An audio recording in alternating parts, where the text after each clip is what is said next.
মানুষ, একটি বয়স্ক, একটি যুবক, মা, ভাই, বোন, চাচা বলতে পারবেন না আপনাদের কারোর সঙ্গে আমি কোনোদিন বেয়াদবি করেছি।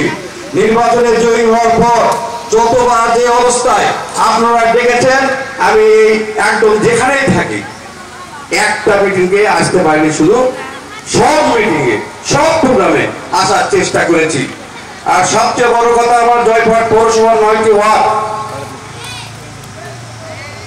9টি ওয়ার্ডের মধ্যে 7 নম্বর ওয়ার্ডের বিশেষ করে এই পাঁচশোক এলাকায় 5টি পাড়া, 5টি পাড়ায় যে যুবক শ্রেণীর ভাইরা আছে তারা সমাজে অনেক ভালো কাজ করে। দুস্থদের মধ্যে কম্বল বিতরণ, দুস্থদের মধ্যে শাড়ি বিতরণ, ঈদের সামগ্রী বিতরণ, বই বিতরণ, এই এলাকার প্রত্যেকটি পাড়ায় সামাজিক কার্যক্রম হয়।